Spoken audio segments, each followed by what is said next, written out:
यावर रामचंद्र की जय, पवन सुत हनुमान की जय। श्री रामचरितमानस अयोध्या कांड, दोहा 121 से आगे। प्रसंग 105।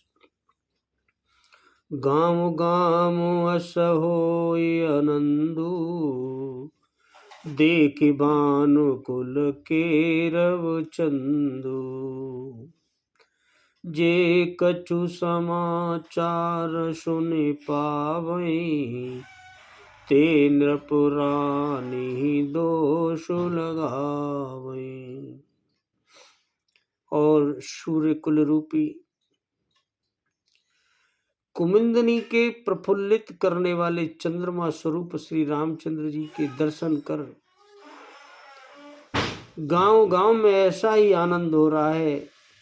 जो लोग वनवास दिए जाने का कुछ भी समाचार सुन पाते हैं, वे राजा और रानी दशरथ और कैकेयी को बहुत बुरी भली कहते हैं और दोष देते हैं कि ऐसे राजकुमारों को वन भेजना कैसे माता पिता होंगे। कयहि कयति भल नर नाहु, दीन हमई जोई लोचन लाहु। कयहि परस परलोग लुगाई, बातें सरल स्नेह सुहाई। कोई कहते हैं कि राजा बहुत ही अच्छे, जिन्होंने इनको यहाँ वन भेज दिया तो हमें अपने नेत्रों का लाभ मिल गया। कोई स्त्री पुरुष सभी आपस में सीधी सीधी इसने बड़ी सुंदर सुंदर बातें कर रहे हैं। उन्हें देख देख कर राम लक्ष्मण सीता को, ते पितु मातु धन्य जिन जाए, धन्य जो नंगर जहाँ ते आए। धन्य सुदेश शैल वन गाऊ, जहाँ जहाँ जाए धन्य सोई ठाऊ।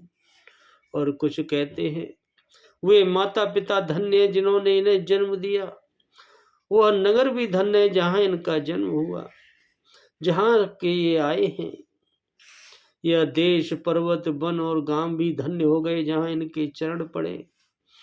और वही स्थान धन्य है जहाँ जहाँ ये जाते हैं, निवास करते हैं। सुख पायऊं बिरंच रचते ही, ये जेहि के सब भांति सनेही।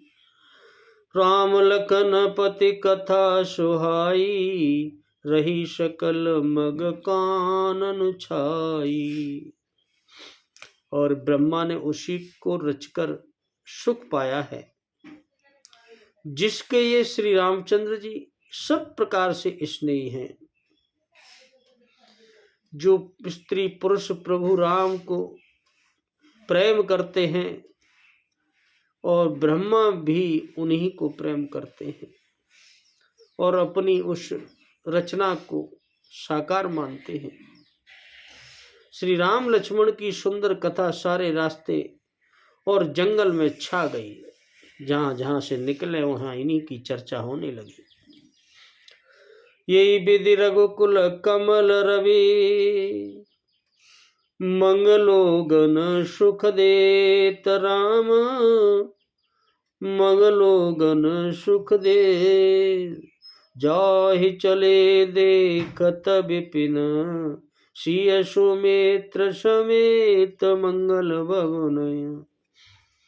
अमंगल हरि रामा उमा सहित, जी जपत पुरारी सिया रामा। रघुकुल रूपी कमल के खिलाने वाले सूर्य श्री रामचंद्र जी इस प्रकार मार्ग के लोगों को सुख देते हुए आगे बढ़ते जाते हैं। सीता जी और लक्ष्मण सहित वन को देखते हुए चले जा रहे हैं, आगे बढ़ते जा रहे हैं और लोग जो मिलते हैं उन्हें सुख आनंदित होते जा रहे हैं। आगे राम लखन बन पाछे, तापस वेश विराजत काछे। उभय बीच सिय सोअति कैसे, ब्रह्म जीव विच माया जैसे।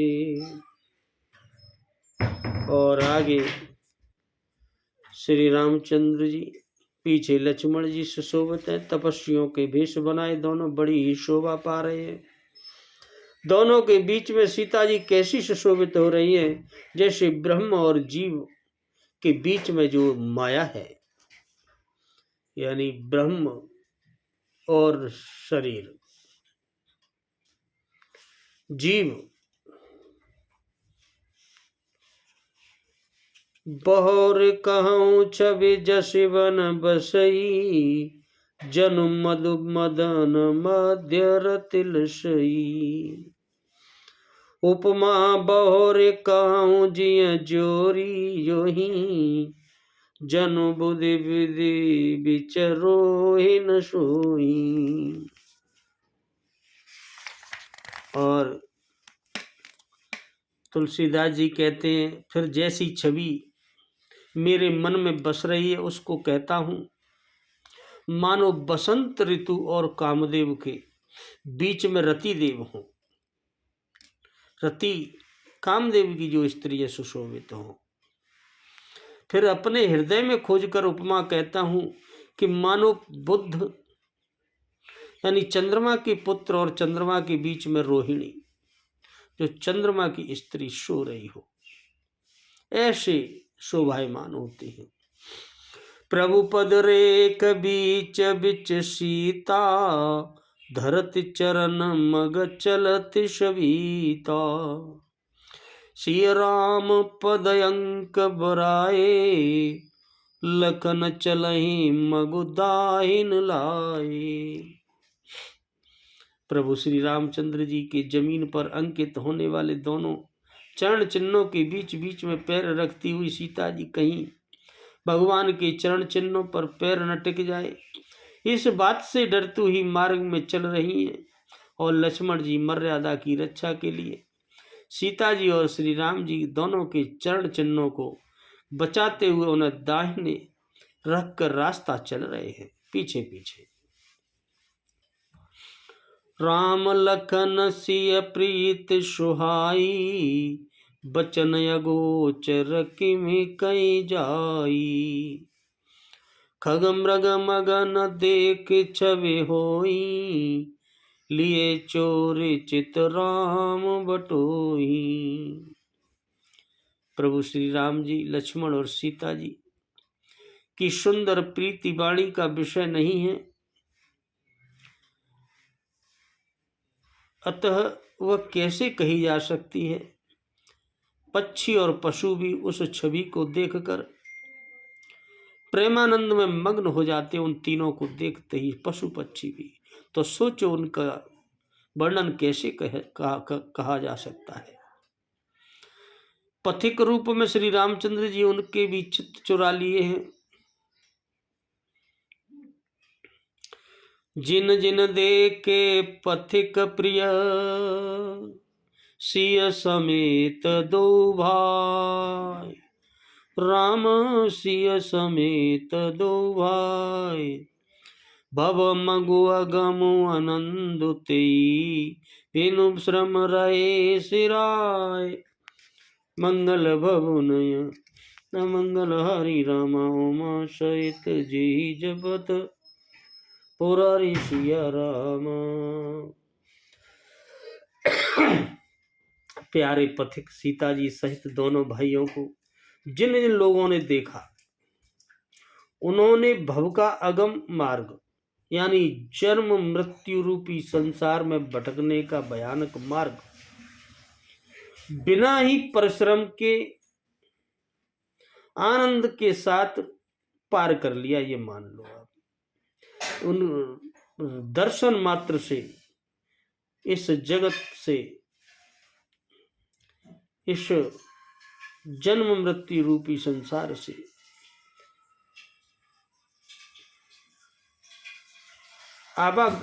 आवागमन के चक्र से सहज ही छूटकर मुक्त हो गए वह लोग जिन्होंने श्री राम लक्ष्मण सीता का दर्शन किया।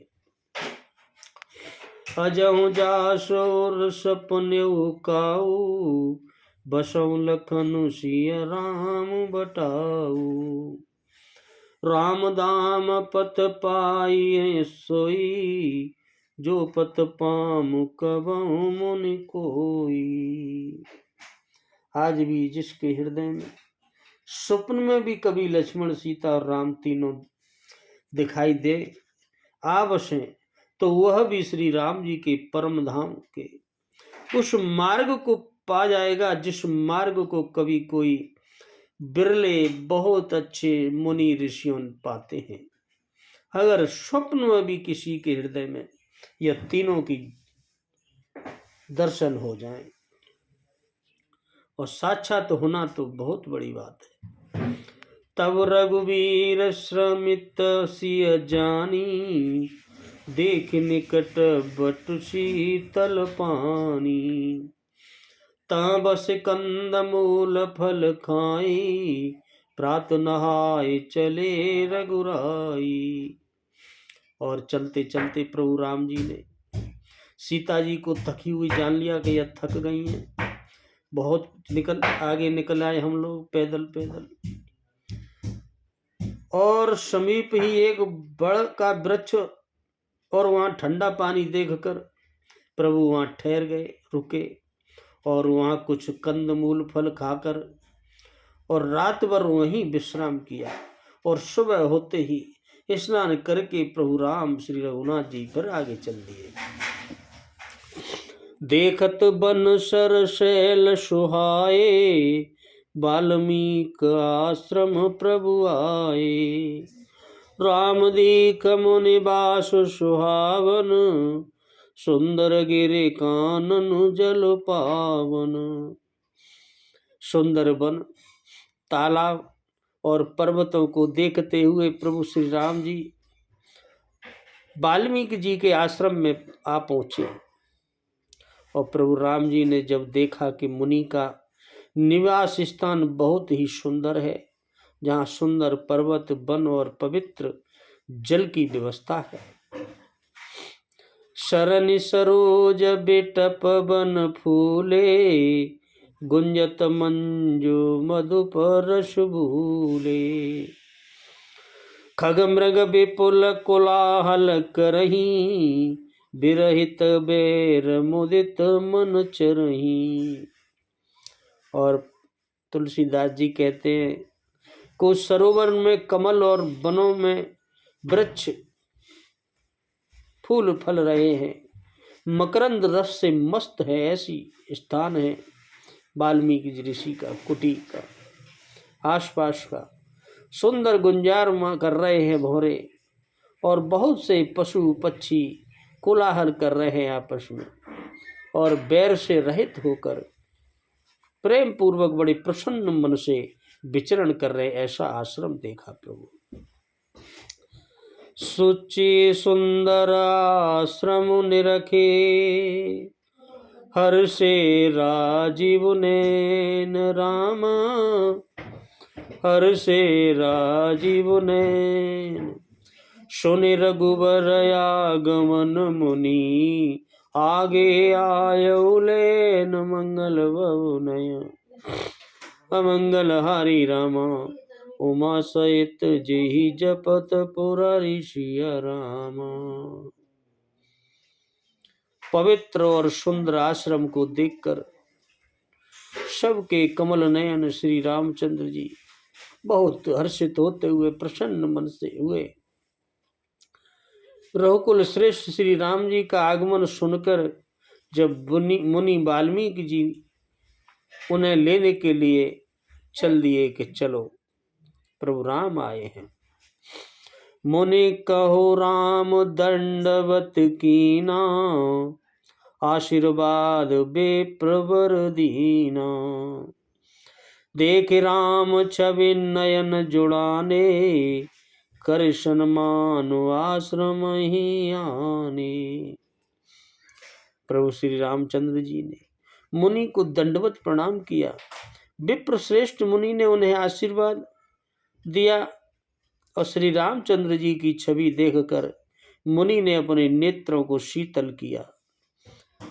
सम्मान पूर्वक मुनि उन्हें आश्रम में ले आए मुनिवर अतित प्राण प्रिय पाए, कंदमूल फल मधुर मंगाए। श्री सौमित्र राम फल खाए, तब मुनि आश्रम दिए सुहाए। और मुनि श्रेष्ठ वाल्मीकि जी ने प्राण प्रिय अतिथियों को पाकर, प्राणों से प्यारे अतिथियों को अपने आप पहुंचे हुए आकर उनके लिए मधुर कंद मूल फल मंगवाए। बहुत शानदार। श्री सीता जी, लक्ष्मण और रामचंद्र जी ने फलों को खाया। तब मुनि ने उनको विश्राम करने के लिए सुंदर स्थान बताया कि यहाँ आप स्नान करें, विश्राम करिए प्रभु।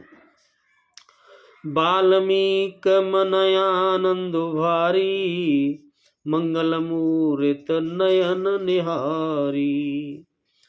तब कर कमल जोर रघुराई, बोले बचन श्रवण सुखदाई। मुनि श्री रामचंद्र जी के पास बैठे और उनकी मंगल मूर्ति को नेत्रों से देखकर वाल्मीकि जी के मन में बड़ा भारी आनंद हो रहा है। तब श्री रघुनाथ जी कमल सदृश हाथों से वो जोड़कर कमलों के समान और कानों को सुख देने वाले मधुर वचन से बोले। क्या कहा?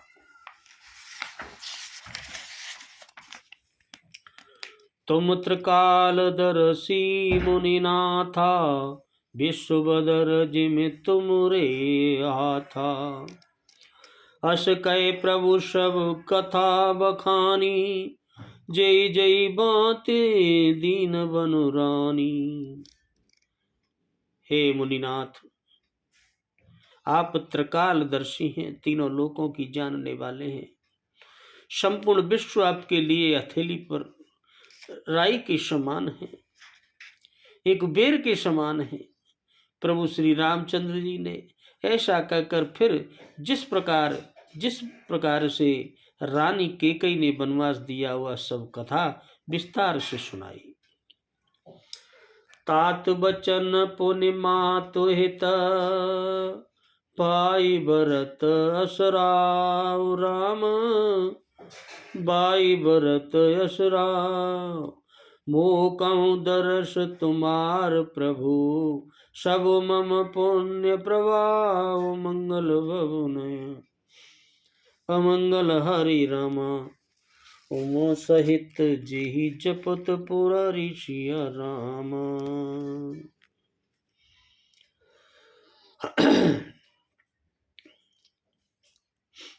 और प्रभु राम ने कहा, हे प्रभु, हे ऋषिवर, हे त्रिकालदर्शी, पिता की आज्ञा का पालन, माता का हित और भरत जैसे स्नेही एवं धर्मात्मा भाई का राजा होना और फिर मुझे आपके दर्शन होना, यह सब मेरे पुण्यों का प्रभाव है। प्रभु राम ऐसे वाल्मीकि ऋषि से कहते हैं, ये मेरे पुण्यों का प्रभाव है कि आपके दर्शन मुझको हुए और मैंने पिता की आज्ञा का पालन भी कर लिया, माता का हित भी हो गया और